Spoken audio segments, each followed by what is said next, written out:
Demokrasi adalah doing habits of the heart, datang dari kebiasaan. Saya pakai bahasa Inggris karena dia paham bahasa Inggris.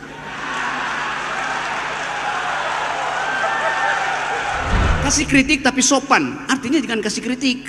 Pikiran hanya disebut pikiran kalau ada pikiran yang menentang. Kalau Anda berpikir nggak ada yang mengganggu Anda, itu artinya Anda lagi berdoa. Saya misalnya sebagai penyelenggara negara, ketika mendapatkan kritik, saya harus menyiapkan argumen tambahan atas apa yang saya kerjakan. Dan ketika itu terjadi, maka kritik itulah sebenarnya yang membuat sebuah rencana, sebuah kebijakan makin solid.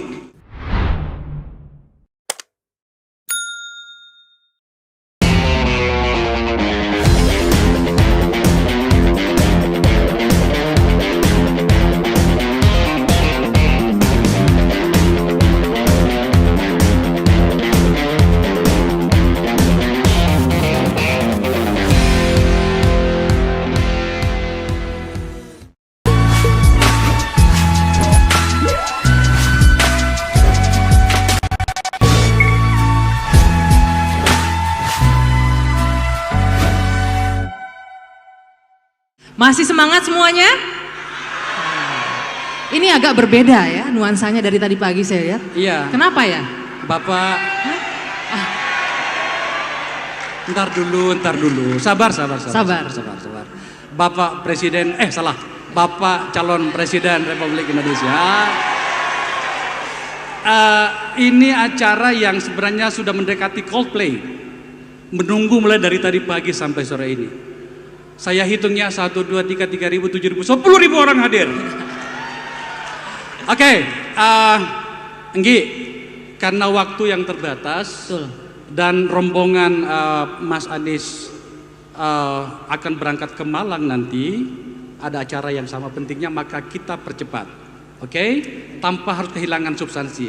Kalau tadi kita memulai dengan mengundang yang pertama kandidatnya, ya. Sekarang gilirannya para panelis untuk ke depan. Yang pertama, Zainal Arifin Mukhtar, pakar hukum tata negara.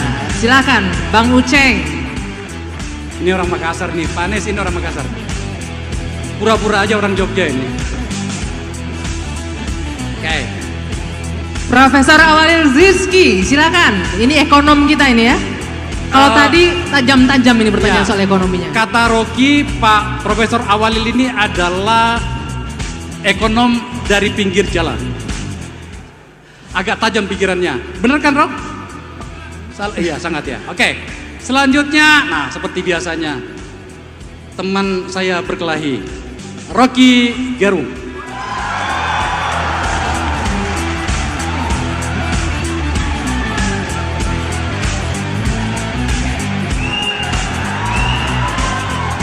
Nah, Mas Anies, saya mau cerita.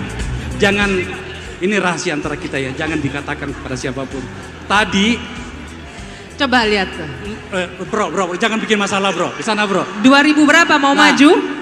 Ya, tadi Anggi ya, tadi ada penanya yang mengkritisi Rocky dan Rocky turun menghadapi orang itu di bawah. Kacau, pusing saya gara-gara Rocky gitu kan. Para panelis yang terhormat sudah datang semuanya. Dan selanjutnya Anggi yang kita undang adalah orang yang kita hormati. Silakan. Calon Presiden Republik Indonesia 2024 Bapak Anies Rashid Baswedan.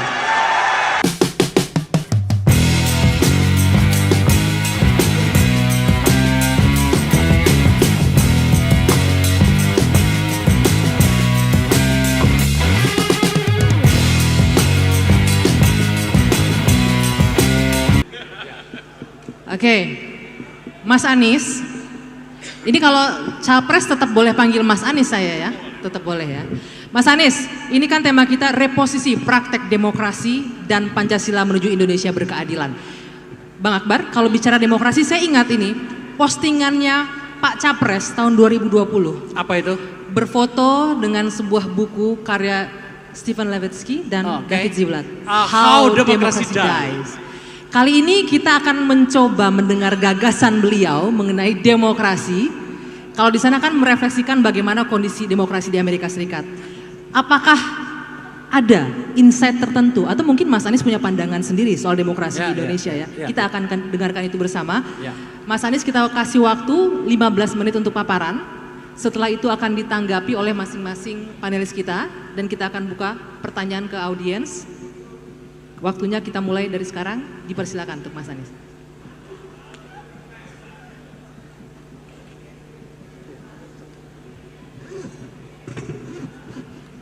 Agak-agak reba. Assalamualaikum warahmatullahi wabarakatuh. Selamat siang, salam sejahtera untuk semuanya. Izinkan saya menyapa yang menyiapkan acara ini. Yang saya hormati Rektor UNM sekaligus Dewan Pembina DPP IKUNM, Profesor Dr. Insinyur Hussein Sam.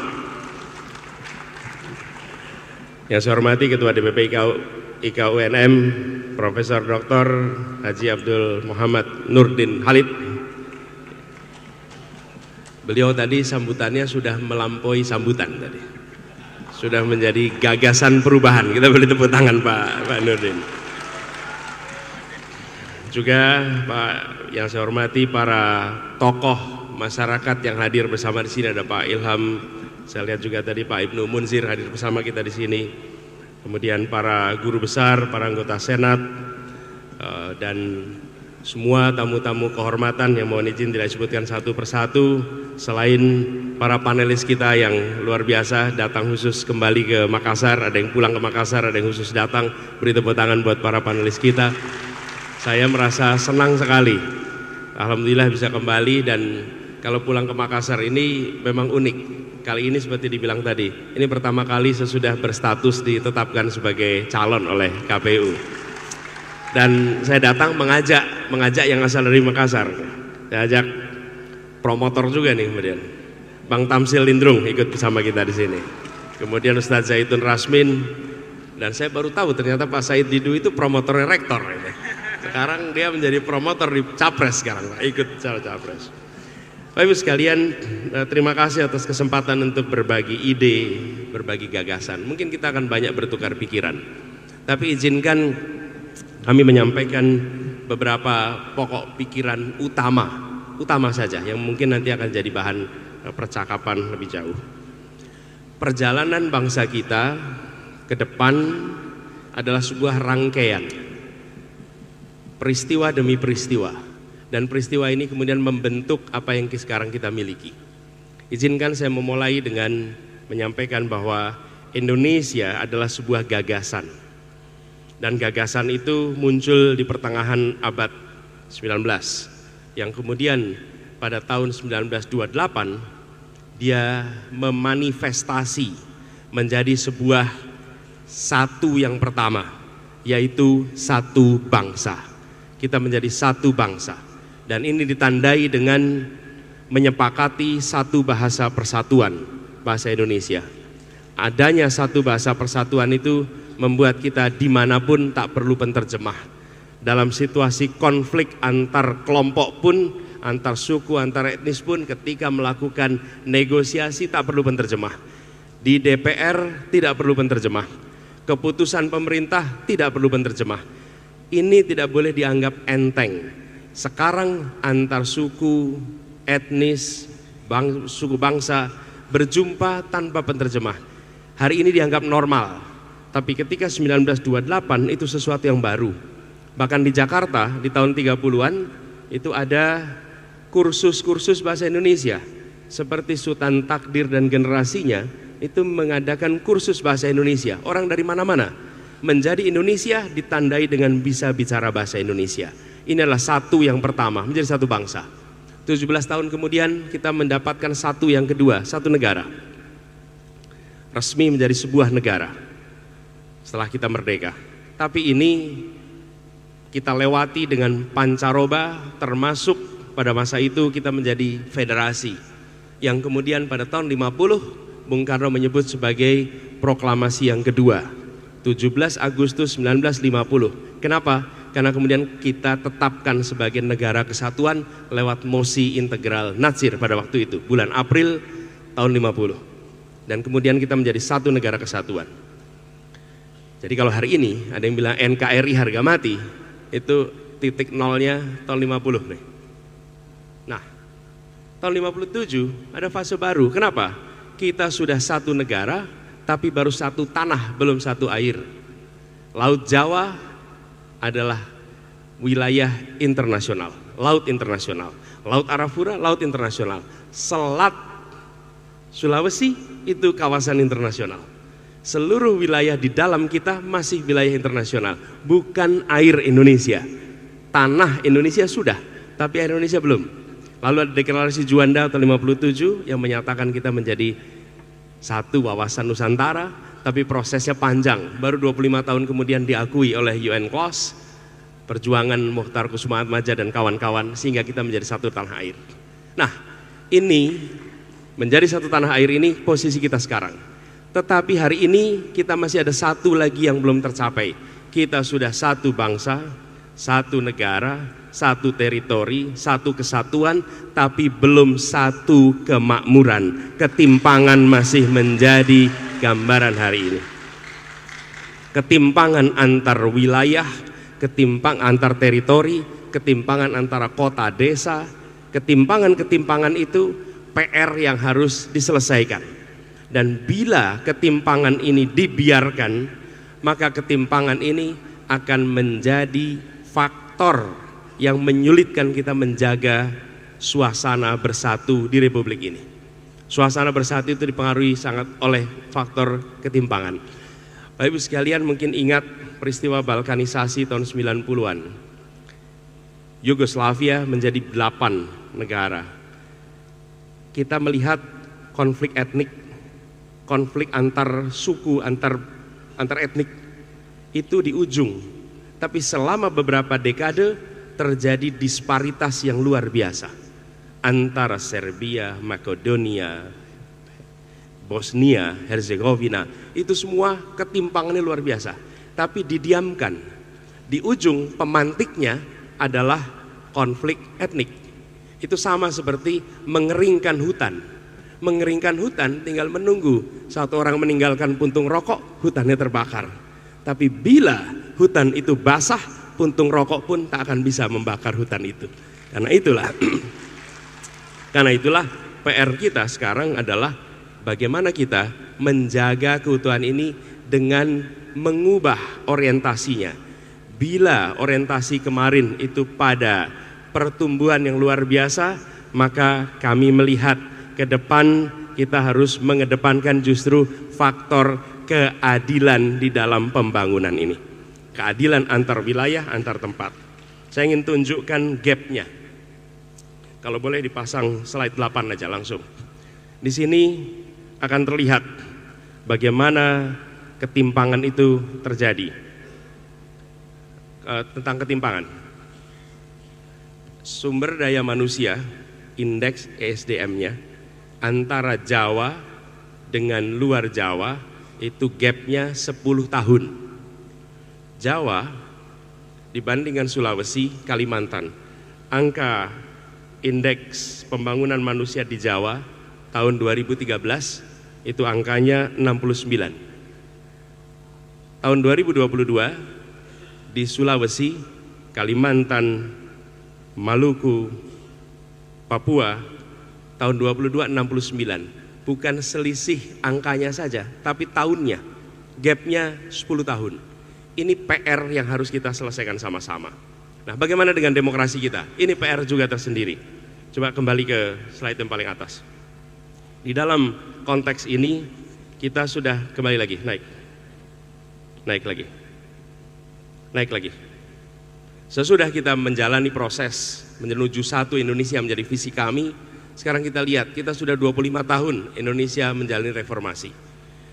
Ketika, slide berikutnya, ketika tahun 98 kita menyaksikan adanya harapan untuk memberantas nepotisme, memberantas kolusi, memberantas korupsi. Itulah semangat yang luar biasa. Dan tahun ini, tahun 2023, yang kita rasakan sekarang seakan kita tinggal di Konoha, di mana tidak ada keberanian untuk mengucapkan kebenaran. Bahkan ungkapan pun menggunakan istilah Wakanda, Konoha. Jadi Untuk mengungkapkan kritik kita menggunakan asosiasi-asosiasi yang lain. Ini menggambarkan adanya kemunduran dan angka statistiknya menunjukkan itu. Coba kita lihat angka statistiknya. Next slide. Indeks demokrasi kita turun. Indeks persepsi korupsi kita turun. Indeks kebebasan pers kita turun. Angka-angka ini semua adalah ukuran objektif statistik. Tapi yang tidak kalah penting, rasa yang di masyarakat. Demokrasi itu pilarnya trust. Non-demokrasi pilarnya rasa takut. Dalam demokrasi tidak boleh ada rasa takut. Bila dalam demokrasi ada rasa takut, ada yang salah dalam demokrasi kita. Karena pilarnya itu trust. Rejim non-demokrasi pakai penopangnya rasa takut. Begitu rasa takut itu tererosi, maka rejim non-demokrasi bertumbangan. Saksikan. Rejim-rejim ditopang dengan rasa takut. Ketika rakyat tidak lagi memiliki rasa takut, rejim itu bertumbangan. Selesai. Dimanapun juga. Karena dia ditopang dengan fear, rasa takut. Tapi kalau demokrasi, dia ditopang dengan trust, dengan kepercayaan. Dan itu artinya apa? Membangun institusi. Membangun institusi itu dari mulai perundang-undangan, regulasi, di mana institusi itu membentuk perilaku dan orang-orang yang di dalamnya mentaati institusi yang disepakati. Kesepakatan tentang demokrasi dan prosesnya dihormati dan rakyat kemudian mempercayai pada sistem karena aturan main dilaksanakan, aturan main dijunjung tinggi. Tapi ketika aturan main mulai diotak-atik, aturan main mulai diubah-ubah, bahkan aturan main diubah sesuai dengan kepentingannya, maka pelan-pelan rakyat akan mengalami penurunan kepercayaan pada sistem. Pasti. Dan kemudian mengalami erosi demokrasi itu. Kenapa? Trustnya turun. Ibu sekalian, kalau kita ingat-ingat, 2019 ada pemilu dan pilpres, 2014 ada pemilu dan pilpres, 2009 juga begitu, 2004 begitu, tahun 99 juga begitu. Ingatkah Bapak Ibu sekalian, menjelang pemilu ada keramaian soal netralitas, ada keramaian tentang kekhawatiran kecurangan. Baru kali ini menjelang pemilu kita semua memikirkan soal netralitas dan memikirkan tentang kecurangan. Artinya apa? Artinya ada bibit di sini semua, bibit ketidakpercayaan kepada institusi. Kenapa itu muncul? Karena kita menyaksikan praktek-praktek yang terjadi. Jadi ketika kita bicara perubahan, maka yang menjadi agenda kita satu di bidang ekonomi, kita berbicara tentang mengubah dari yang eksklusif menjadi yang inklusif. Coba ditunjukkan slide berikutnya. Ini slide berikutnya aja supaya lebih singkat. Jadi kita akan mengalami kesulitan karena ada contoh di sini. Mengapa sebuah negara bisa gagal? Karena negara ada yang eksklusif, inklusif, ada yang ekstraktif. Institusi ekonominya, kalau yang inklusif, akses luas ke perekonomian. Kalau ekstraktif, konsentrasi ekonomi di elit. Kemudian playing fieldnya setara. Kalau yang ekstraktif, pasarnya menguntungkan elit. Akses pendidikan dan sumber daya itu setara. Kalau ekstraktif, terbatasnya akses pada pendidikan dan sumber daya. Kemudian dukungan inovasi dan eksklusif ada, tapi ekstraktif minim. Bahkan dalam ekonomi yang inklusif ada perlindungan haki, tapi kemudian pada saat ekstraktif minim perlindungan haki. Ini dalam institusi ekonomi. Institusi politik begitu, ada struktur yang demokratis, kalau di sini ada struktur yang oligarkis. Ada partisipasi politik yang luas, ada partisipasi politik yang terbatas. Kemudian ada perlindungan atas hak kebebasan. Yang ekstraktif adalah justru pemberangusan atas hak kebebasan. Dan ketika di sini ada rule of law yang transparan, di sini sistem yang korup. Dan pemimpin akuntabel menjadi pemimpin yang tanpa akuntabilitas. Ini contoh negara yang gagal, bisa gagal karena itu. Kita lihat kemudian slide berikutnya. Apa yang kemudian terjadi? Kita akan berencana bicara perubahan, kita ingin menggeser dari institusi yang ekstraktif menjadi institusi yang inklusif. Pemerintah sebagai penguasa bergeser menjadi pemerintah sebagai pelindung, dan pendekatan top down diubah menjadi pendekatan yang kolaboratif, yang setara. dan memberikan kepastian hukum. Jadi ini adalah ide-ide umum yang hendak kita sama-sama bawa ketika bicara perubahan. Next slide. Dengan ini maka agenda pemulihan demokrasi kami melihat ada 3 komponen.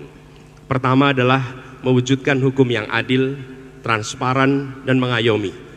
Yang kedua, memberantas korupsi, kolusi, dan nepotisme, dimulai dengan komitmen yang paling puncak untuk tidak mencampur adukkan antara benar dan salah, antara korup dan tidak korup di dalam seluruh pengambilan keputusan. Yang ketiga adalah menjamin kebebasan berekspresi, yang kemudian diantaranya ada ini semua. Dan ini semua Bapak sekalian adalah contoh 3 agenda tentang perubahan terkait dengan demokrasi yang ingin kita kerjakan bersama. Ini sebagai gambaran umum, insya Allah kita bisa diskusikan sama-sama. Kurang lebih mohon dimaafkan. Terima kasih. Assalamualaikum warahmatullahi wabarakatuh. Waalaikumsalam warahmatullahi wabarakatuh. Terima kasih Mas Anies. Paparan singkat. Ya, tolong di tag podiumnya, karena panggung akan kita perlebar termasuk ide-ide yang ada di atasnya nanti. Oke. Ini sudah sangat jelas ya. Beberapa poin yang saya garis bawahi tadi itu adalah terkait dengan hukum yang adil, berantas korupsi, kebebasan berekspresi, dan kebebasan pers. Sebagai insan pers itu penting buat saya, Akbar. Karena mungkin masyarakat juga merasakan ya sekarang ini. Nah, kita akan menggali lebih dalam lewat para panelis di sini. Apa yang akan direspon dari paparan ini, masih tataran normatif semua ataukah memang tataran capres yang akan maju gitu ya jualannya, atau seperti apa? Bung Uceng, boleh sebelum Uceng dulu ada tambahan dari saya, Ceng. Ini mungkin agak personally bagi saya.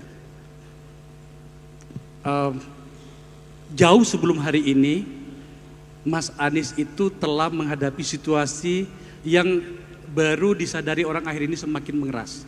Anda paham maksud saya? Kakak Anies ya? Kami saling memanggil dengan Kakak Anies, ada sejarahnya lah. Oke. Tetapi kemudian mau tidak mau itu kita sadari sekarang. Ini menurut saya, ini adalah akibat risiko dari kita sedang berpura-pura bernegara. Kita bereaksi ketika kepentingan kita terganggu. Jauh sebelumnya Mas Anies, saya tahu betul itu sudah terganggu, meskipun dihadapi dengan senyum. Pertanyaan saya kepada Anda sebagai ahli hukum tata negara, benarkah kita sedang berpura-pura bernegara? Silakan. Baik, ini kok pertanyaannya ke saya ini, harusnya saya nanya ke Mas Anies. Ini material awal. Saya mau, sebelum saya jawab itu, saya mau tanyakan ke Mas Anies saja, karena selama Mas Anies akhirnya digadang-gadang jadi capres atau bakal calon presiden, kayaknya turun berapa kilo ini? Apakah ada kaitannya dengan tekanan-tekanan yang dibilang Mas Akbar Faisal tadi? Monggo, chat aja dulu di awal. Ini pertanyaan serius emang Mas Anies dari Bang Uceng. Kalau soal turun berat badan itu karena mau coba pola hidup sehat. Itu nggak ada kaitan dengan tekanan yang dibicarakan Akbar Faisal tadi. Kalau tekanan udah dari dulu tekanan itu. Iya. Cuman yang kita sering heran, kenapa baru sadar sekarang semuanya? Gitu. Jadi nggak ada kaitannya. Itu soal pola hidup sehat. Tapi saya mau bilang begini. Ada satu hal Bang Akbar yang saya ingat ketika saya memimpin debat capres di tahun 2014. Saya kira Pak Jokowi kala itu datang dengan komposisi yang relatif sama dengan Pak Anies. Datang dari rakyat, lalu kemudian memidatokan hal yang sangat luar biasa, banyak hal perubahan karena dia mengusung tema perubahan, karena saya kira Mas Anies diuntungkan karena dia membawa perubahan kan. Kan biasanya pemilu itu adalah status quo versus perubahan, dan Mas Anies membawa perubahan. Nah, saya kira Pak Jokowi melakukan hal yang sama dulu. Tapi apa yang terjadi setelah Pak Jokowi memimpin 9 tahun, saya kira sebagian besar pidatonya, nawacita, itu nyaris terlupakan. Janji bahwa tidak akan bagi-bagi jabatan, itu dijanjikan tuh. Nggak ada bagi-bagi jabatan bagi partai. Dulu, tapi hanya hitung berapa bulan setelah naik, dia berubah. Dia bagi-bagi jabatan gitu. Nah, kalau kita baca, tadi saya lihat Mas Anies menampilkan beda mengapa negara gagal, itu kan bukunya Acemoglu dan James Robinson sebenarnya, yang bercerita soal pemerintahan ekstraktif itu berbahayanya di situ. Karena kemudian dia berubah menjadi pemburu rente. Kalau indeks persepsi korupsi, indeks-indeks yang tadi disampaikan Mas Anies juga, itu kan sebagian besar jatuh sebenarnya. Kalau kita belajar dari indeks persepsi korupsi kita, sebagian besar jatuh karena konflik kepentingan terlalu tinggi. Biasanya pengusaha sekaligus penguasa, kan gitu tuh. Itu kan hasil dari hadir dari seperti itu. Nah, saya mau nanya dulu Mas Anies, sejauh mana Mas Anies sebenarnya yakin bisa menjadi presiden kalau terpilih, insya Allah, lalu kemudian bisa mengekang kemauan para partai ini? Karena kan ini sebagian partai yang sebenarnya mengusung Pak Jokowi juga, yang itu pindah saja ke Mas Anies sekarang, kan sebagian kan begitu. Gimana? Jadi kekhawatiran yang sama bisa jadi muncul Ya, nanti. apa jaminan buat publik bahwa apa yang dilakukan Pak Jokowi di 2014 itu tidak terulang di Mas Anies tak kala akan terpilih di 2024? Apa jaminannya gitu? Apakah bagi-bagi jabatannya tetap ada? Apakah akan membiarkan terus peng-peng gejala penguasa sekaligus pengusaha itu terjadi? Apakah membiarkan konflik kepentingan terus terjadi? Lalu berhadapan dengan partai yang relatif sama sebenarnya, yang dulu juga menjadi begitu di zaman Pak Jokowi. Monggo Mas.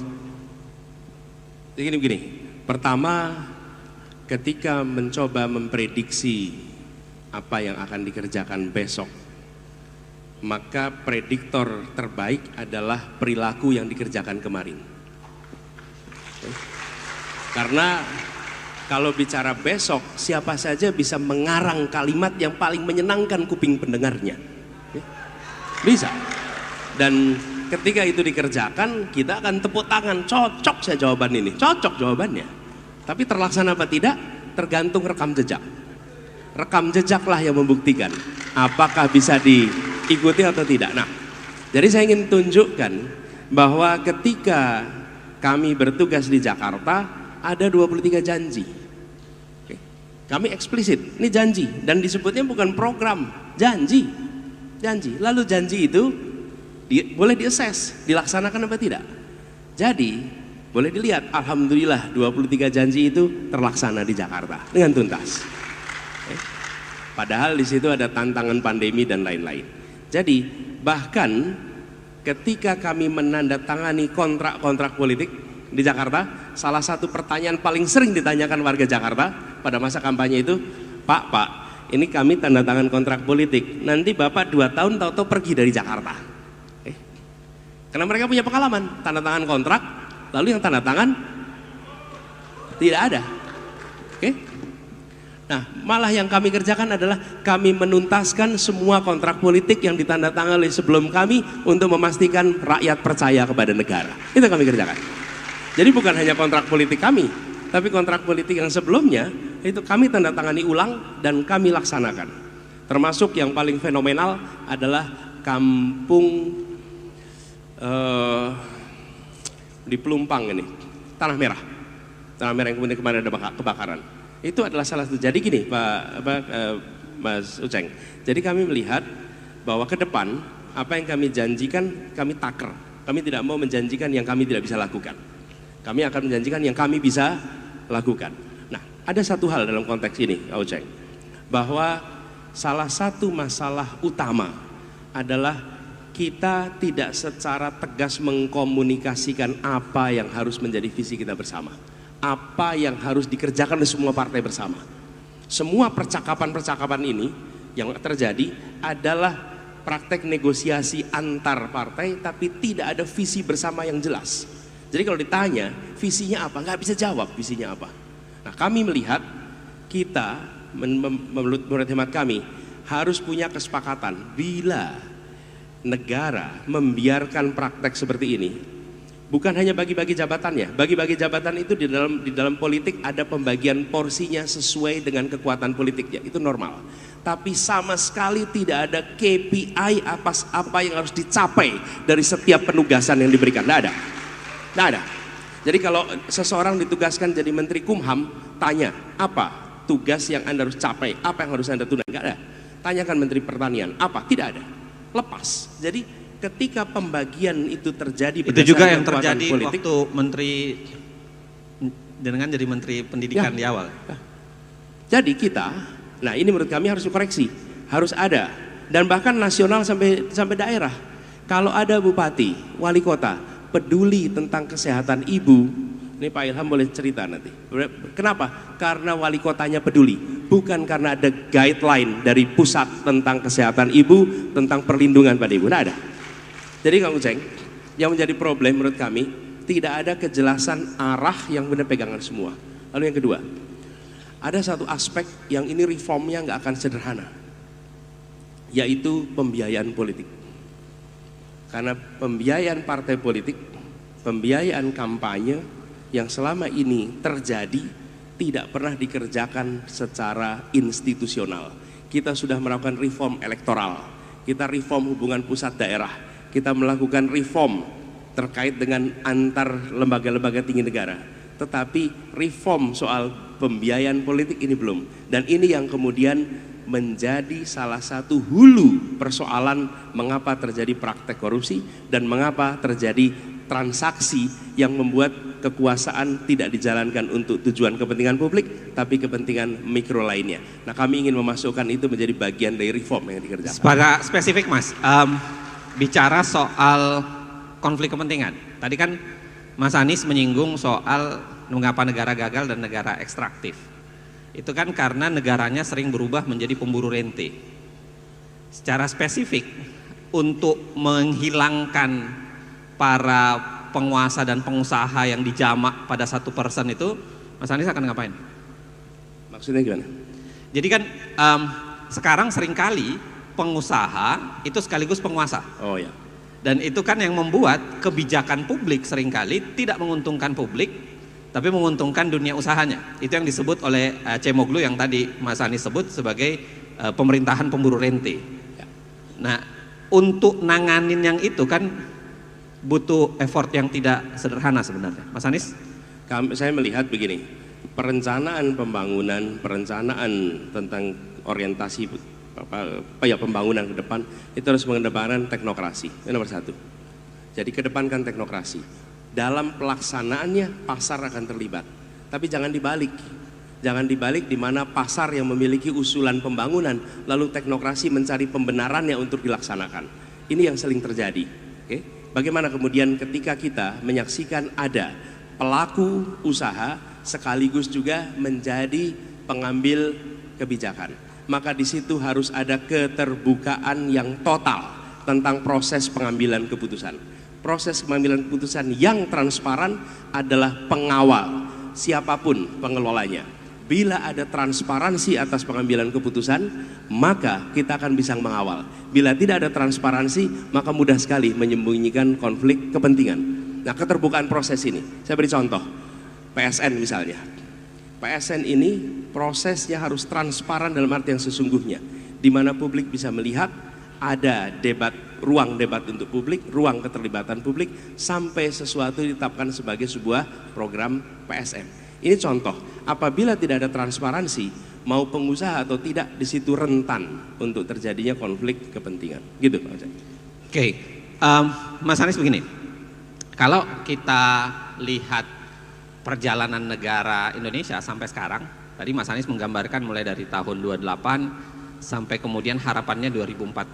Tapi kan terjadi bias, terjadi pergeseran sebenarnya di antara tahun itu sampai sekarang gitu.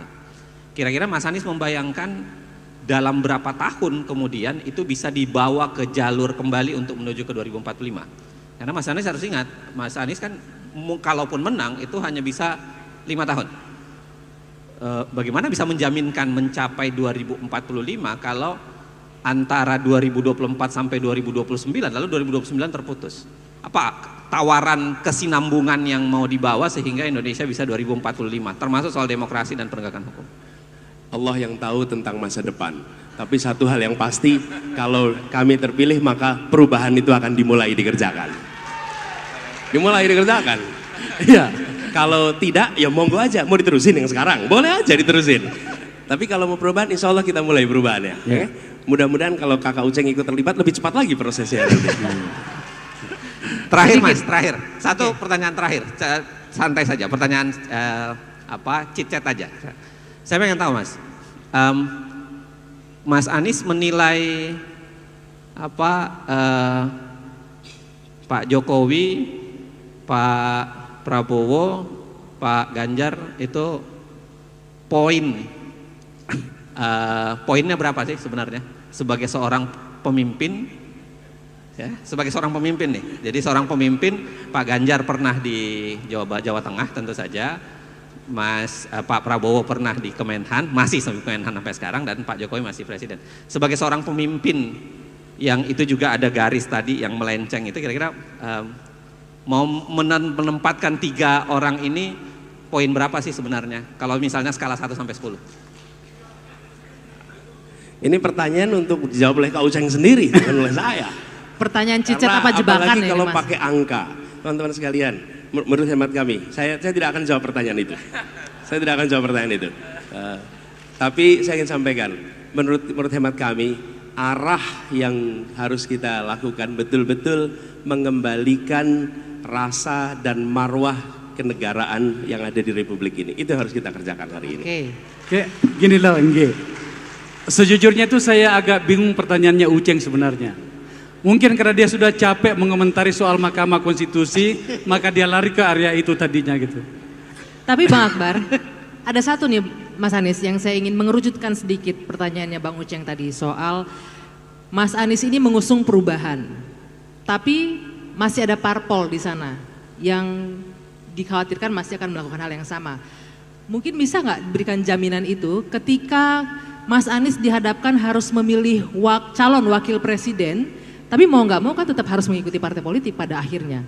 Apakah, melanjutkan pertanyaan tadi, jaminan itu tidak akan berulang ketika memimpin? Begini, kalau partai, sebutlah partai Nasdem kan yang di dalam disebut-sebut ini, kalau partai Nasdem itu memilih melakukan perubahan, kemudian mendapatkan hantaman, menghadapan gelombang yang luar biasa yang dialami, lalu putar balik, bolehlah kita curiga bahwa ke depan besok tidak akan terus mengusung perubahan.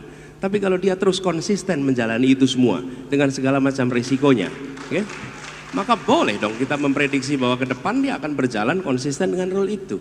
Kenapa? Karena selama 1 tahun ini dicoba dengan tantangan yang tidak kecil. Tantangan yang tidak kecil yang kita semua saksikan. Bagaimana kepemimpinan partai ini terisolasi, bagaimana banyak sekali urusan yang termarginalkan dan tetap berjalan di tempat ini. Jadi kami melihat keputusan untuk mendorong perubahan, kemudian justru mengusung pribadi yang dianggap tidak berada di dalam klaster pemerintah. Ini adalah satu pilihan yang diuji.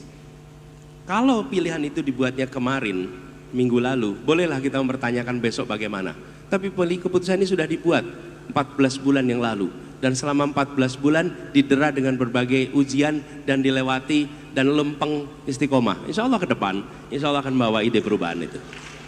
Oke. Sekarang kita geser ke Mas Al-Walil. Ya. Mas, mohon maaf, peserta kita ini adalah dari Universitas Negeri Makassar. Oke, kadang-kadang angka-angka yang terlalu rumit itu pada acara seperti ini, kita simpan pada fase yang lain. Okay. Saya mohon izin jika memungkinkan Anda men-challenge Mas Anies itu pada 3 term yang saya maksud tadi dengan national interest kita. Sebab itu problem kita. Pertama adalah pengelolaan pemasukan negara yang amburadul, pengelolaan penggunaan anggaran negara yang amburadul, dan sistem perizinan kita yang luar biasa amburadulnya. Ya. Monggo silakan dilanjutkan, Mas. Makasih. Memang bias ya kalau pandangan ekonomi itu. Jadi kalau Pak Anies dan Uceng tadi nyambung bahwa demokrasi dan soal kelembagaan adalah yang paling utama. Tetapi kalau dari kebiasnya seorang ekonom, kalau perut orang pada lapar tetap susah.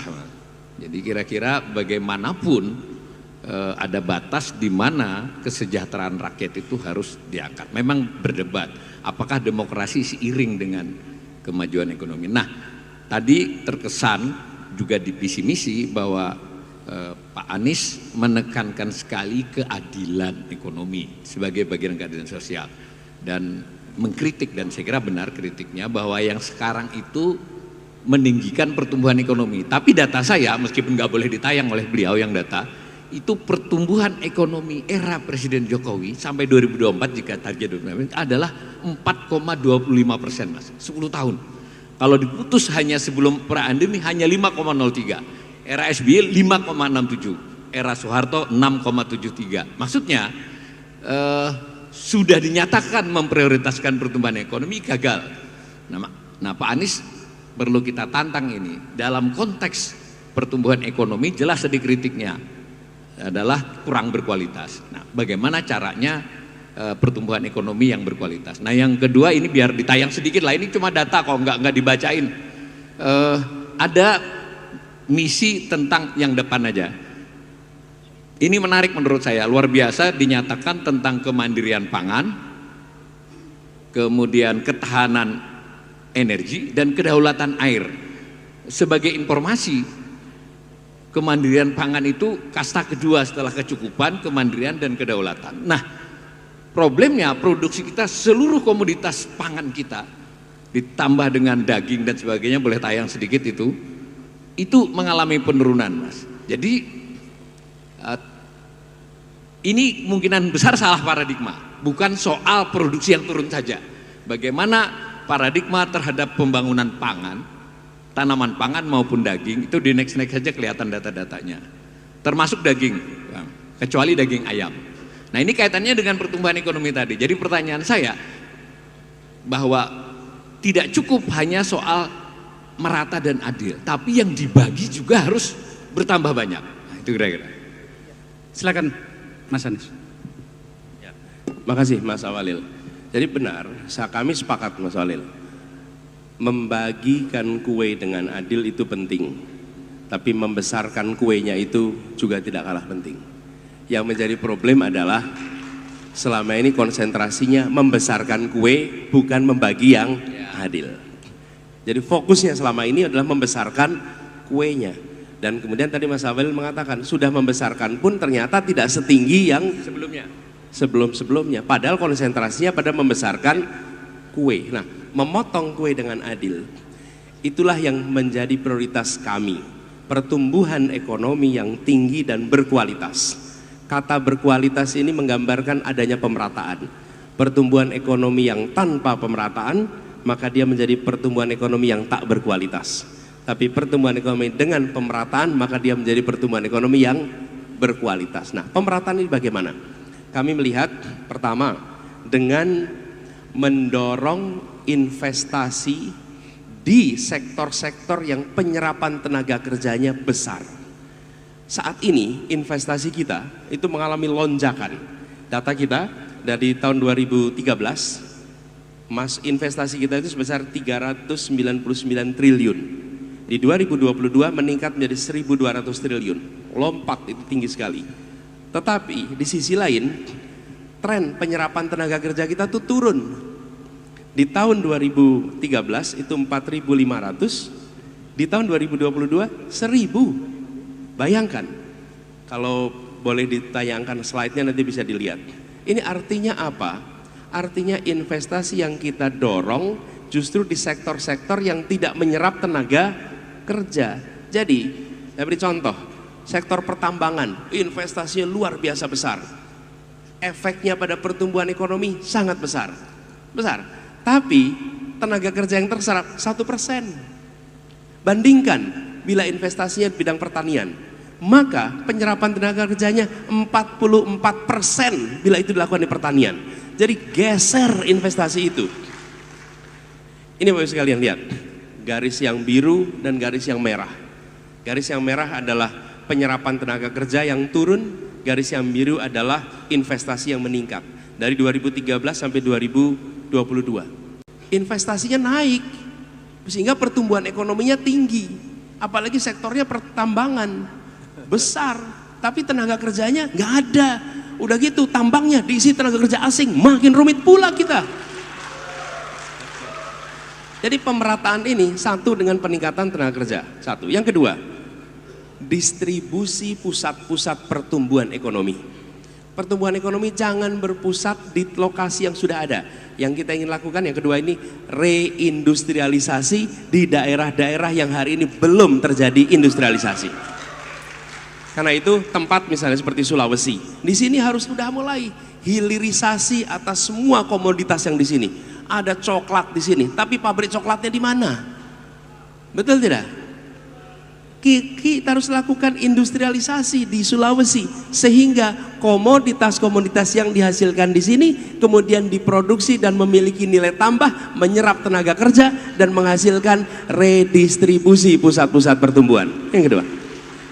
Oke. Gitu ya. Oh ya, sudah cukup dah kalau gitu. Mas Awal masih ada? Yang Silakan. tadi sudah ditanyakan juga ke Pak Ganjar bahwa masalah laju pendapatan yang lebih lambat dari laju belanja sehingga defisit meningkat lalu terjadi utang makin tidak aman. Tapi saya mau fokus tentang belanja. Karena secara logika kalau yang bisa segera diperbaiki itu adalah efisiensi dan efektivitas belanja. Pendapatan bisa tapi butuh waktu yang lebih panjang. Nah, belanja kita itu sekarang 3.300 Pak Anies. Saya men-challenge, apakah Pak Anies memilih atau pilihan lain? Pilihannya dua nih, belanja selama 1-2 tahun tidak dinaikkan nominalnya tetapi efisiensinya ditingkatkan. Karena dengan begitu nanti pendapatan akan menyusul. Pilihan kedua, belanjanya meningkat tetapi kita akan tetap harus meningkatkan pendapatan yang lebih cepat. Jadi agak beda sedikit dengan Bang Faisal bahwa saya sebagai ekonom mengingatkan pendapatan itu tidak mungkin 1-2 tahun diperbaiki, tapi belanja. Beliau buat tim Satgas Reformasi Fiskal memperbaiki belanja, seolah-olah dari ini pendapat saya, tapi biar dikomentari Pak Presiden, maka belanja tahun 2024 3.300 bisa saja 2025 3.000 dengan output yang sama. Apakah itu pilihannya Pak Anies? Oke. Gini Pak Walil, selain belanja kalau boleh saya usul Pak Walil, itu aspek pendapatan. Ada begitu banyak inefisiensi di dalam pendapatan kita. Banyak sekali. Bicara tentang proses pabean kita, itu uang yang hilang di jalan luar biasa banyak. Bila itu dikoreksi, itu direformasi, mendadak kita mendapatkan lonjakan pendapatan yang luar biasa di sini.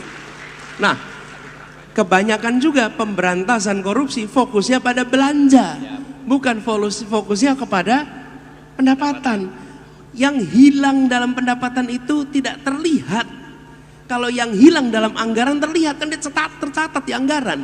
Jadi karena tercatat, hilangnya nyata.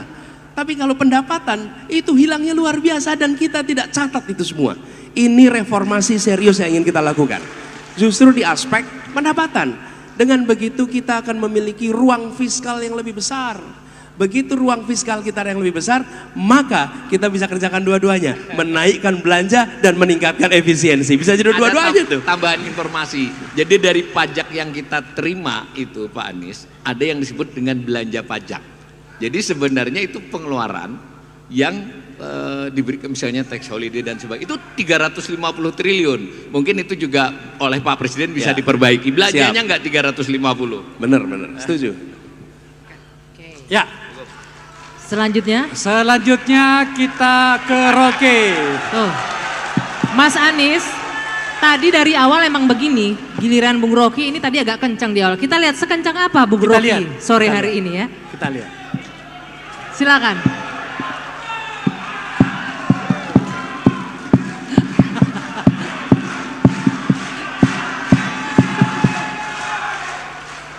Oke. Ya.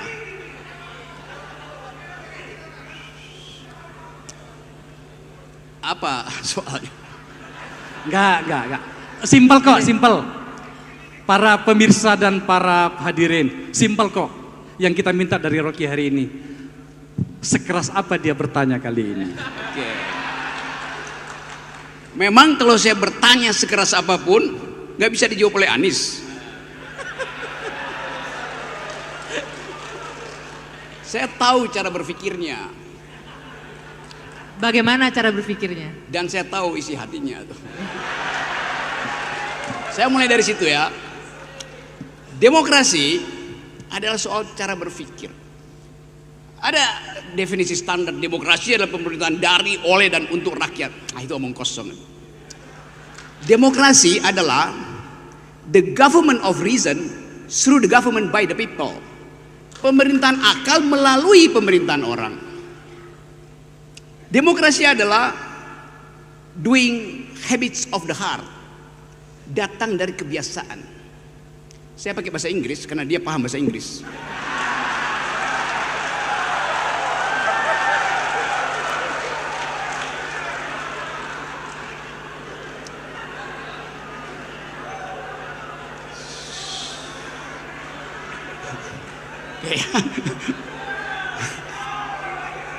Kenapa? Aku. Oke, saya lanjut. Ya, Anda saya tahu orang Makassar. Saya orang Manado. Kita disatukan oleh laut yang sama. Dan kita makan ikan yang sama. Dan ikan itu memang harus dimakan, bukan dihafal nama-namanya.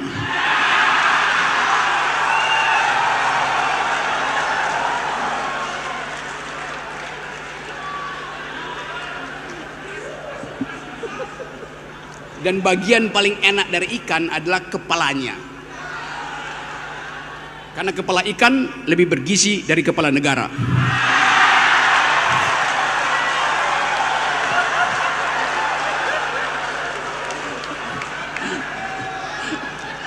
Oke. Saya Bung Rocky, begini pertanyaannya kalau begitu. Ya. Apakah ada yang menurut Anda bisa Anda kritisi dari seorang Anies Baswedan? Ya. Oke. Misalnya. Satu-satu ya. Tadi saya suka caption yang ditunjukkan di situ bahwa di ujung sana tantangan dari demokrasi adalah undang-undang ITE. Anda bayangkan kenapa saya mesti ulas itu? Karena saya akan kena undang-undang itu. Jadi pertanyaan saya, apakah Anies akan membatalkan undang-undang itu demi saya yang sahabatnya atau demi demokrasi? Itu pertanyaannya. Bukan sekedar saya, Anda di sini bisa kena undang-undang yang sama. Saya kasih ilustrasi ya. Saya biasa naik gunung tuh. Satu waktu saya naik gunung gede. Petani di situ dipimpin oleh seorang lurah lulusan SD. Dia bilang begini, Pak Rocky, kemarin ada orang pasang patok di kebun saya. Bunyinya, ini proyek strategis presiden.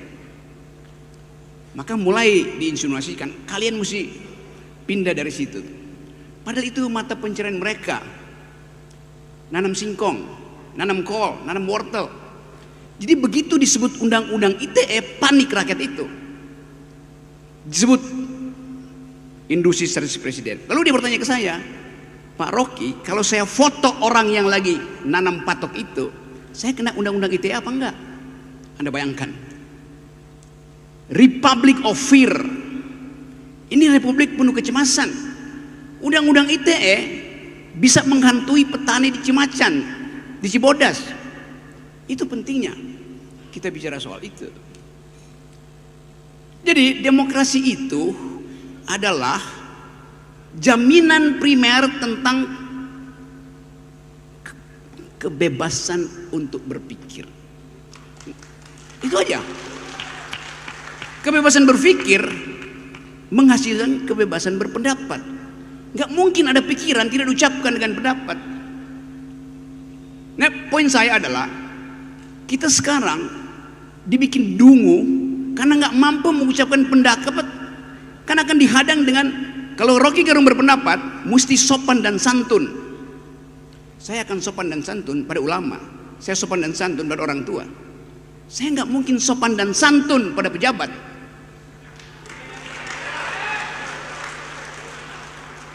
Kasih kritik tapi sopan, artinya jangan kasih kritik. Kan dasarnya itu kan. Jadi kita mau ajukan, ini forum akademis. Pikiran hanya disebut pikiran kalau ada pikiran yang menentang. Kalau Anda berpikir nggak ada yang mengganggu Anda, itu artinya Anda lagi berdoa. Itu bedanya berpikir dan berdoa. Jadi saya ingin Anies menjawab itu tuh. Apa alasan utama kita harus menghasilkan pikiran, kita harus mengucapkan pendapat, kita harus bertengkar dengan pendapat? Kan kita bertengkar dengan pendapat. Kenapa bertengkar dengan pendapat? Kena pidana. Itu nggak masuk akal. Saya tidak melukai 1 inci kulit seseorang kalau saya mengucapkan pendapat. Karena mesti pidana. Ajaib negeri ini. Mengucapkan pendapat adalah pidana. Tapi itu yang ingin saya tanya pada Anies, eksplorasi apa dasarnya, supaya bukan sekedar kita yang tahu, petani di Cimacan itu tidak lagi ragu untuk bahkan memotret orang yang lagi menanam sesuatu yang menghalangi pekerjaan dia tuh. Ini yang mesti kita sosialisasikan. Nah, kita sosialisasikan ini di dalam upaya menghasilkan kembali demokrasi. Tapi hari-hari ini dianggap bahwa demokrasi nggak ada, yang ada dinasti.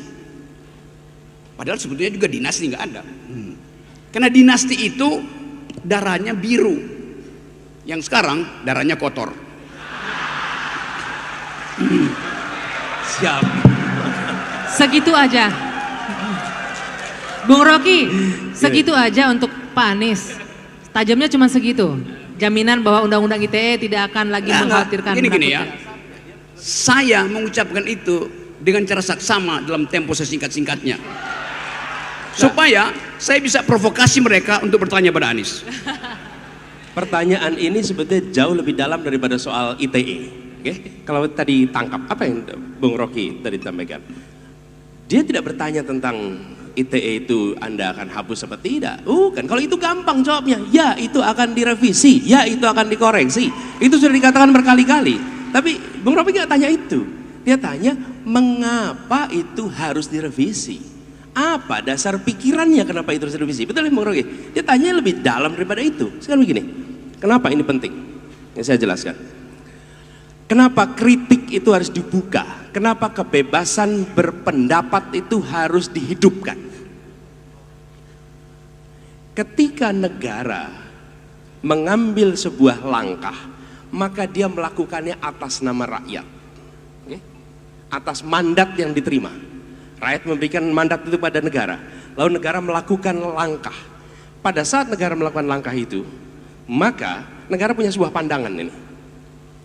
Bila ruang untuk kebebasan berpikir itu dibuka, maka langkah ini akan memancing pendapat.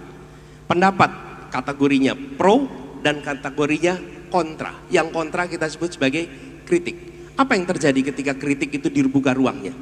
Maka saya misalnya sebagai penyelenggara negara, ketika mendapatkan kritik, saya harus menyiapkan argumen tambahan atas apa yang saya kerjakan. Saya harus mereview semua alasan kenapa yang dikerjakan. Dan ketika kemudian kritik itu makin tajam, apa yang dikerjakan harus memiliki dasar yang lebih kuat lagi. Dan ketika itu terjadi, maka kritik itulah sebenarnya yang membuat sebuah rencana, sebuah kebijakan makin solid. Kalau ruang itu tidak ada, ruang itu tidak dibuka, apa yang terjadi? Dia akan melenggang tanpa kritik, dan dia nanti muncul sebagai masalah yang baru dirasakan rakyat sesudah dieksekusi. Pada saat dieksekusi, semua masalah-masalah yang harusnya muncul sebagai kritik di awal nggak muncul, munculnya nanti di problem kemudian. Karena itulah sebenarnya ketika ada perdebatan pro dan kon, itu sesungguhnya sebuah public education tentang sebuah kebijakan. Itu sebabnya ruangnya harus dibuka. Tapi kalau ruang itu tertutup, kebijakan melenggang begitu saja tanpa ada proses penajaman, penguatan. Dan saya perlu garis bawahi ketika bicara tentang begini, tentang kritik. Sebuah kritik itu substansinya, mau caranya seperti apa, itu urusan pengkritik, bukan urusan pendengar. Urusan pengkritik, mau dengan cara yang santun, mau tidak santun, itu urusan pengkritik. Tapi bagi yang dikritik, substansinya harus dijawab, harus dijelaskan, dan harus diberikan ruang itu untuk terbuka. Siapa yang paling dirugikan ketika ruang kebebasan itu hilang? Yang paling dirugikan adalah seluruh rakyat dan justru penyelenggara negara, bukan pengkritik. Yang paling dirugikan bukan pengkritik, yang paling dirugikan adalah rakyat yang seharusnya tercerdaskan dan negara yang seharusnya bisa membuat langkah yang lebih baik. Jadi menurut saya dasar dari ini adalah membuat kualitas demokrasi kita lebih baik justru dengan memberikan ruang kebebasan berekspresi yang lebih luas lagi. Kira-kira begitu. Ya, entar Rok. Jujur saya yakin peserta di sini, para peserta itu akan setuju dengan saya bahwa hari ini kelihatannya Rocky kehilangan sesuatu gitu.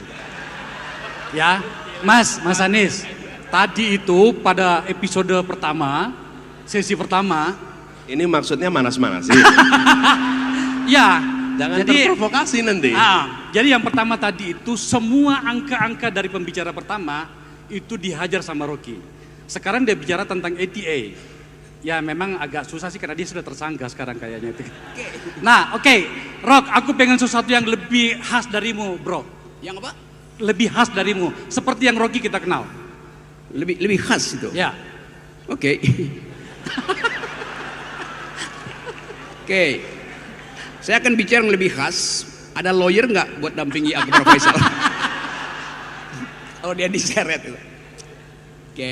Kita mulai dengan hal fundamental tentang arah bangsa ini. Tadi Anies mulai dengan satu prinsip di dalam pembagian kategoris tadi. Yang sana ekstraktif, yang ini distributif. Hal yang kita tunggu untuk diterangkan secara jelas, karena kita mau dapat arah tentang Indonesia. Indonesia mengambil sikap kritis terhadap kapitalisme, karena itu adalah perjanjian masyarakat, perjanjian social contract. Ketika kita bangun negara ini, negara ini bukan negara liberal, negara ini bukan negara libertarian, negara ini negara yang basisnya adalah keadilan sosial, bahkan bagi seluruh rakyat Indonesia. Pemerintah mengajukan semua proposal, entah itu dalam bentuk utang luar negeri, investasi asing, entah itu dalam bentuk APBN, dengan mengabaikan prinsip keadilan sosial. Itu yang menerangkan mengapa semua rasio tentang ekonomi memburuk. Itu dasarnya kan. Market ekonomi, ya boleh aja market ekonomi, karena untuk mengefisienkan pengambilan kebijakan, supply demand dikontrol dengan prinsip market ekonomi. Tapi di era Pak Jokowi, bahkan bukan cuma market ekonomi yang dipraktekkan, tapi market society. Kita ini dianggap sebagai konsumen aja, bukan sebagai citizen. Anda lihat Rempang itu, Jokowi tanya lewat Bahlil, orang Rempang, Anda butuh apa? Pemukiman, rumah, kita kasih dengan anggaran yang diukurkan secara kuantitatif, 60 juta, 40 juta, 50 juta. Dijadikan sekedar sebagai konsumen untuk alasan menggusur. Apartemen itu, rumah itu sekedar house, bukan home. Kita perlu home sweet home untuk kebahagiaan tuh, bukan untuk ukuran-ukuran material. Jadi bayangkan Presiden Jokowi tidak paham bahwa dia diminta untuk menghasilkan kebahagiaan dan kemakmuran, bukan gali-gali fondasi untuk bikin infrastruktur, dengan akibat uang yang harusnya tiba di puskesmas dalam bentuk obat, vitamin, yodium, antibiotik, bagi ibu-ibu hamil berubah menjadi aspal di jalan tol. Trade off-nya begitu. Itu yang menerangkan sekarang stunting kita itu 25% tuh. 1 dari 4 bayi yang lahir hari ini akan kekurangan gizi. Setiap bayi yang lahir sudah berutang 50 juta. Itu kata Sri Mulyani. Setiap malam ada 19 juta orang miskin tidur dengan perut kosong. Bagaimana mungkin kita masuk di dalam janji Indonesia Emas Kalau kondisi awal kita itu berantakan. Pertanyaannya apa, Rob? Saya mau terangkan itu sebagai upaya untuk menyusun pertanyaan. Apa yang akan membedakan sistem ekonomi atau modeling ekonomi Anies dan Jokowi? Kan orang melihat Jokowi mengekspor market ekonomi sampai ke ruang tidur. Apa yang mau dilakukan Anies? Jadi ini intinya filosofi kita bernegara mesti kita pahamkan supaya semua orang ngerti. Sehingga kalau dikasih kritik pada Anies satu waktu, kita akan tagih bahwa Anda bilang Anda akan menghentikan ekspansi market ekonomi sampai ke market society. Itu dasarnya kan. Jadi kita mau uji kemampuan intelektual dari Anies. Bukan menguji, bukan sekedar menguji, tapi meminta konsistensi dalam upaya untuk menghasilkan kembali generasi yang berpikir. Oke, hal-hal yang bersifat kuantitatif itu tanya pada awal ada statistiknya. Tapi ide itu harus dituntun dengan paradigma. Oke, kita kasih kesempatan Mas Anies. Monggo, silakan Mas Anies. Apa yang membedakan kebijakan ekonominya? Pembangunan itu adalah tentang manusia. Pembangunan itu bukan tentang barang penopang manusia. Itu poin utama yang harus kita fokuskan. Manusia, tentang manusianya. Dan manusianya artinya apa? Manusianya, keluarganya, komunitasnya, lingkungannya. Tapi fokusnya pada manusianya. Karena itulah kenapa saya tadi tunjukkan soal indeks kualitas pembangunan manusia. Karena kuncinya ada di situ. Sehingga ketika negara berbicara tentang meningkatkan kesejahteraan, maka dia bukan berbicara tentang meningkatkan angka-angka pengukur, tapi meningkatkan kenyataan kesejahteraan yang ada di masyarakat. Fokusnya di situ. Dan ketika bicara kesejahteraan, nomor satu apa? Nomor satu, sehat. Dan ketika bicara sehat, mulai dari kapan? Sehat itu mulai dari ibu hamil mendapatkan pasokan gizi yang baik untuk setiap bayi yang dalam kandungannya. Nomor satu. Kalau tidak ada itu nggak jalan. Nah, Bapak Ibu sekalian, hari ini persoalan ini itu lewat, tidak menjadi fokus. Dan kemudian kedua, masa awal, usia awal, lalu usia sekolah. Ketika masuk usia sekolah, bangku sekolah yang cukup untuk bangku SD jumlahnya sama dengan bangku SMP, jumlahnya sama dengan bangku SMA. Hari ini jumlahnya kayak piramid. Yang SD banyak, begitu SMP makin sedikit, SMA makin sedikit, perguruan tinggi makin sedikit. Selama itu terjadi, berarti negara tidak berencana untuk mendidik semua anak. Nggak berencana. Dilihat dari mana? Bangkunya aja nggak cukup. Gitu mau bilang mendidik semua anak? Belum, tidak berencana. Itu diubah. Jadi kesehatan dasar, yang kedua pendidikannya. Setelah terdidik, bersekolah salah satunya. Terdidik beda dengan bersekolah. Bersekolah itu diselenggarakan negara. Mudah-mudahan itu menghasilkan orang-orang yang terdidik. Dengan itu mereka kemudian bekerja di dalam, nah ini baru pasar masuk nih. Pasar masuk di dalam sebuah perekonomian. Masuk dalam perekonomian, ada yang menjadi penyedia tenaga kerja, ada yang masuk di situ sebagai pengusaha, baik mikro maupun besar, yang kemudian bergerak di dalam pasar, terjadilah distribusi kesejahteraan di pasar. Tapi proses penyiapan itu diselenggarakan oleh negara. Jadi ketika kemudian negara berbicara tentang kesejahteraan, bukan sekedar meningkatkan GDP, bukan sekedar meningkatkan pertumbuhan ekonomi, tapi mengubah kualitas hidup setiap orang dan setiap keluarga yang ada di Indonesia. Ini fokusnya. Jadi saya melihat, Bung Rocky, yang selama ini terjadi adalah mencoba lompat ke ujung. Disiapkan infrastruktur dengan harapan kemudian pertumbuhan ekonomi otomatis naik. Nah, pertumbuhan ekonomi naik, tapi pekerjaannya tidak sampai ke keluarga. Keluarga tidak merasakan keterdidikan. Di sisi lain terjadi stagnansi transformasi kesehatan.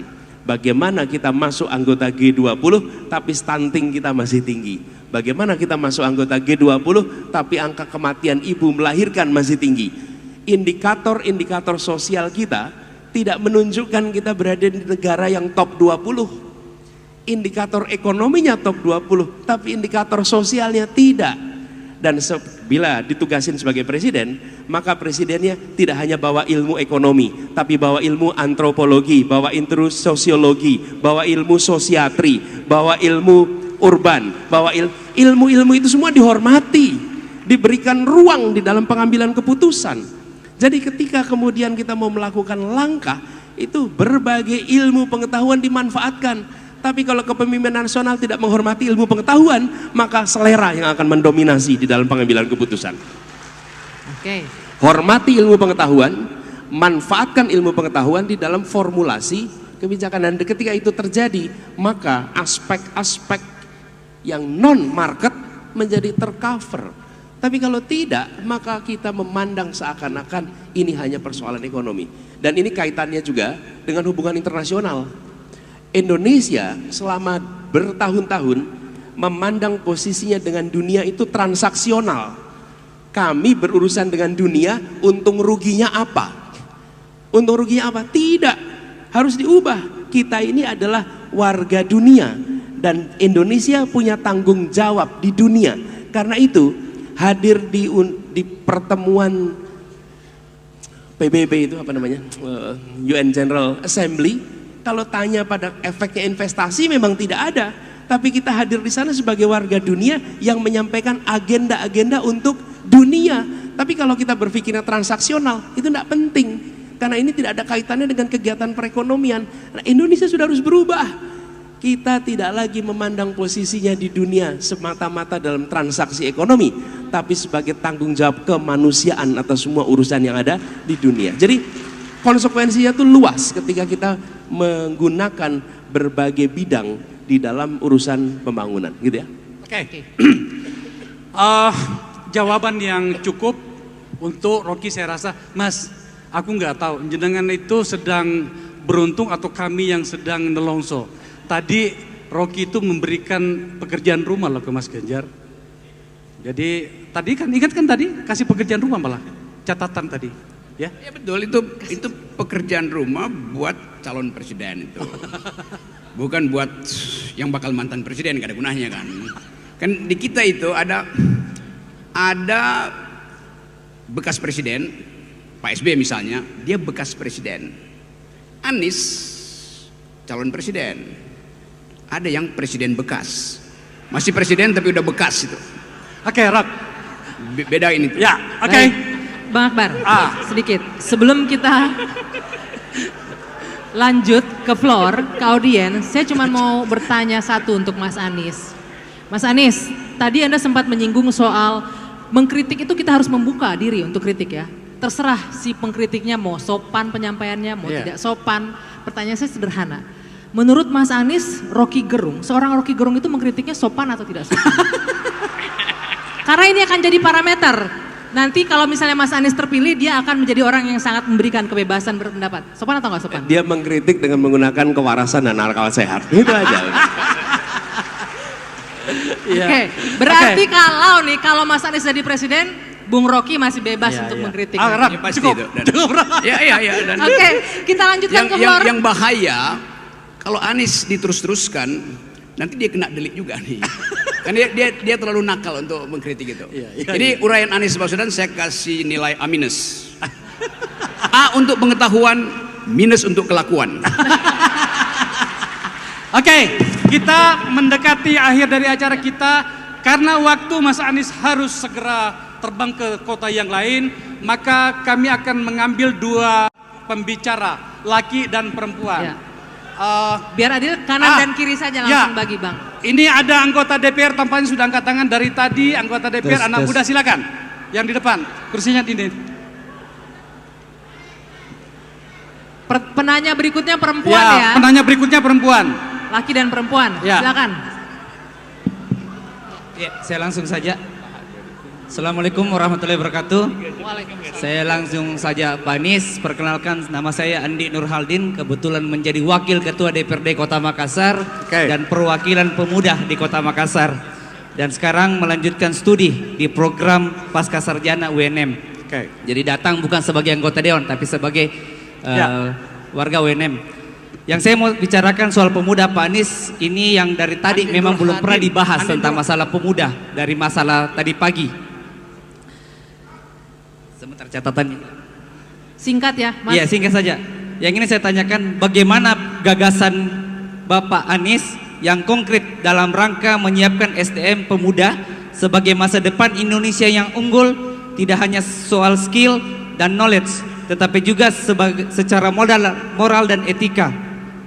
Bagaimana pandangan Bapak konsep Merdeka Belajar yang saat ini, dan bagaimana regulasi yang dapat diciptakan yang juga dapat memudahkan Pemda dan Pemkot dalam memastikan kualitas pendidikan di setiap satuan benar dapat mencerdaskan anak bangsa. Karena kita ketahui sekarang 30% pemuda akan ikut dalam kontestasi pemilihan mulai dari Pileg sampai Pilpres.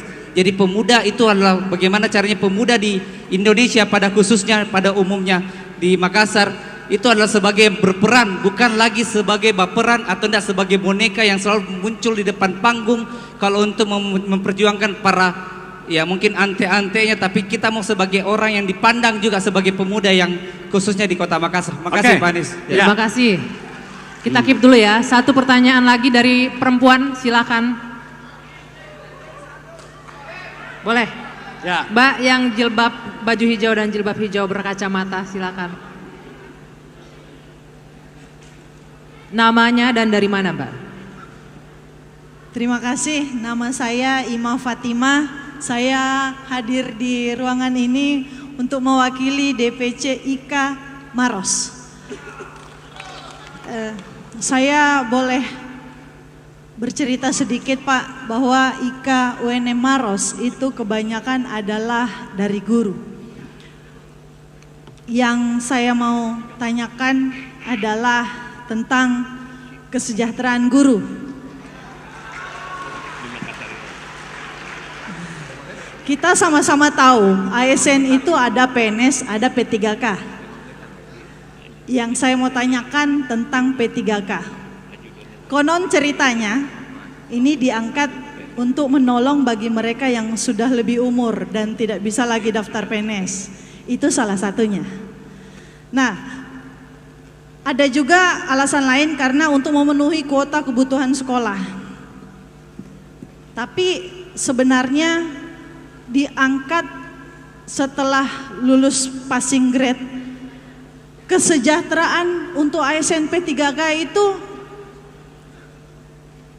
masih membuat mereka meringis. Kenapa? Karena gaji 3 juta itu sudah dipatok tidak bisa lagi naik.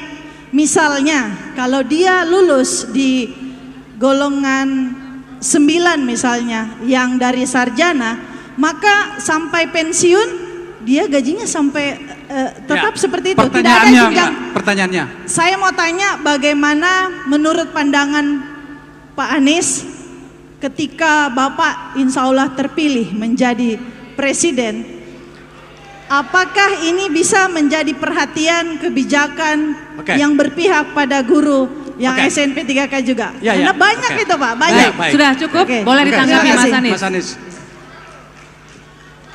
Yang pertama soal Merdeka Belajar dan peran pemuda, bagaimana? Monggo silakan Mas. 2 pertanyaan. Pak Andi Nur Hadin, terima kasih. Saya melihat begini, bicara tentang untuk ke depan, satu adalah karakter. Karakter itu 2, karakter moral dan karakter kinerja. Ini dua-duanya dibutuhkan Pak. Karakter moral itu apa? Jujur, rendah hati, beriman, bertakwa, itu karakter moral. Lalu karakter kinerja, kerja keras, kerja tuntas, tangguh, ulet. Kita tidak ingin jujur tapi malas. Tapi juga tidak ingin kerja keras, tangguh tapi culas. Karakter itu double tuh. Jadi ketika menyebut karakter jangan hanya karakter moral, tapi karakter kinerja. Itu satu. Yang kedua kompetensi. Kompetensi ini harus dikembalikan. Apa nomor 1? Kemampuan berpikir kritis. Itu yang dibutuhkan di masa depan. Tanpa critical thinking tidak ada terobosan. Tanpa critical thinking tidak ada inovasi. Tanpa critical thinking tidak ada breakthrough. Kemampuan berpikir kritis ini harus dikembalikan. Ini bukan kemampuan mengkritik orang, bukan. Ini kemampuan untuk melihat dari perspektif yang berbeda. Dan ini harus ditumbuhkan. Jadi kalau saya tanya buat anak-anak muda apa ini? Dari itu akarnya, dari situ muncul kreativitas, dari situ muncul inovasi. Tapi kalau tidak ada critical thinking sulit. Dan banyak dari kita, pendidikan kita justru tidak menumbuhkan critical thinking. Yang kedua adalah komunikasi. Ke depan kapasitas komunikasi menentukan sekali. Anda punya kemampuan kritis, Anda cerdas tapi Anda tidak bisa berkomunikasi, semuanya mandek gitu. Karena itu kemampuan komunikasi itu dahsyat. Yang ketiga, kemampuan kolaborasi. Makin ke depan, makin tidak bisa Anda kerja soliter. Makin ke depan anak muda itu harus kerjanya kolaborasi. Ini dalam semua urusan. Dalam semua urusan. Karena itu kemampuan untuk kolaborasi itu dibutuhkan sekali. Dan kemudian kreativitas itu muncul. Jadi 4 itu. Lalu skillnya, daya baca yang tinggi, daya baca yang kuat. Nah, kalau set itu ada, paket itu ada, 1 karakter, 2 kompetensi, 3 skillnya, kemampuan, maka dia akan bisa menjadi pribadi yang mandiri dan membawa perubahan bagi dirinya dan bagi lingkungannya. Otomatis. Nah, negara harus masuk di situ dengan visi tadi. Jadi ketika bicara tentang bagaimana anak-anak muda, bukan soal jumlah angka yang lulus sekolah sekian berapa, tapi bagaimana substansi dari sekolah dan pendidikan itu diberikan. Lalu secara lapangan pekerjaan, ini dibutuhkan yang tadi saya sampaikan, investasi yang menyerap tenaga kerja banyak, investasi dan industrialisasi di tempat-tempat yang hari ini minim industrialisasi, sehingga seluruh anak-anak yang selesai di dalam fase penyiapan, dia memiliki lapangan pekerjaan yang dekat dengan tempat dia bekerja, tidak harus migrasi ke tempat-tempat yang jauh. Begitu ya jawabnya. Yang kedua, Bu Fatimah, tentang guru. Ibu saya begini, Bu. Ibu Fatimah ya tadi dari Maros. Terima kasih. Jadi terkait dengan ini, Bu, prinsipnya adalah keadilan. Bukan memihak salah satu. Keadilan. Bagaimana prinsip keadilan itu diterapkan di dalam hubungan kerja dengan siapapun termasuk dengan guru. Dan kami melihat hari ini salah satu faktor mengapa kualitas pendidikan kita sulit untuk bisa meningkat justru karena mereka yang diberi tanggung jawab untuk mendidik tidak dipikirkan kesejahteraannya. Oke? Betul. Nah, ini prinsipnya begitu. Lalu penyelesaiannya teknis, asal ada kemauan politik, maka itu bisa dikerjakan. Yang sering problem itu begini, nanti ada aturan ini, aturan itu bisa disesuaikan asal kepemimpinan memberikan nilai pegangannya apa. Nilai pegangan apa? Bapak Ibu sekalian, ketika, ini pengalaman saya nih, kalau Bapak Ibu memimpin 20 orang, maka Bapak Ibu menugaskan tiap orang satu-satu tugas A, B, C, D. Okay?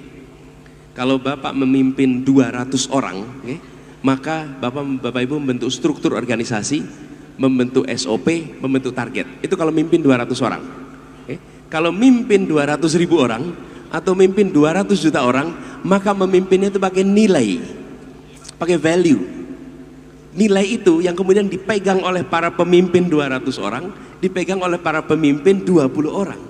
Tapi kalau dari atas tidak ada pegangan nilai, maka orang mengambil keputusan sesuai dengan kondisinya masing-masing, tanpa ideologi, tanpa paradigma, karena kepemimpinan tidak memberikan pegangan nilai. Jadi dalam konteks ini, kasih pegangan nilai. Apakah keadilan ada di dalam pengaturan ini? Bila tidak ada keadilan, maka koreksi sampai kontraknya berkeadilan. Gitu prinsipnya, Bu. Jadi dengan cara begitu, maka hubungan kontrak yang ada, apakah dengan guru, apakah dengan yang non guru, karena banyak sekali sekarang ini yang berstatus kontrak ini diselesaikan dengan prinsip keadilan. Karena tanpa itu, bila negara tidak menggunakan prinsip keadilan, maka akan muncul itu. Yang kedua, berkeadilan bagi semua. Ada proses yang harus dilewati, yang saat ini perlu mendapatkan status itu secara bertahap diselesaikan. Jangan yang sudah saja. Artinya apa? Yang sudah itu begini. Jangan mereka yang memang secara aturan sekarang batas usianya masih mencukupi. Kasihan mereka yang sudah mengabdi lama dan karena waktu mereka tidak mendapatkan solusi. Bukan karena salah dia, tapi karena selama ini tidak pernah ada solusi. Bereskannya semua hingga tuntas, dengan begitu kan nanti kita bisa menuntut delivery untuk kualitas pendidikan yang lebih baik. Begitu jawaban saya. Terima kasih. Mas Anies, saya ada satu pertanyaan terakhir, tapi bukan kepada Anda, kepada peserta. Pertanyaan saya begini, menurut Anda, apakah Mas Anies cakep menggunakan songkok tobone? Iya, ini songkok tobone. Oke, kita sudah sampai pada akhir acara. Maaf teman-teman sekalian, ada banyak yang mau bertanya, tetapi waktu juga yang harus kita batasi karena Mas Anies. Kakak Faisal, saya cerita sedikit boleh? Nutup. Monggo, silakan. Bapak sekalian, sesudah dari sini saya akan pergi satu tempat. Kalau Bapak mau ikut, boleh nih. Ini abis ini ada peluncuran maket stadion baru untuk Mato Angin bagi Makassar. Oke. Ya. Kalau ada yang mau ikut, boleh. Nanti kita peluncuran di sana, ya. Hari ini sekarang juga. Sekarang ini langsung. Oke. Baik, Anggi. Baik, terima kasih sekali. Tepuk tangan untuk Anies Rashid Baswedan, Capres nomor urut 1, dan juga terima kasih untuk para panelis yang sudah hadir. Demikian akhirnya kita menutup sesi kedua seminar nasional pada hari ini dan dialog interaktif.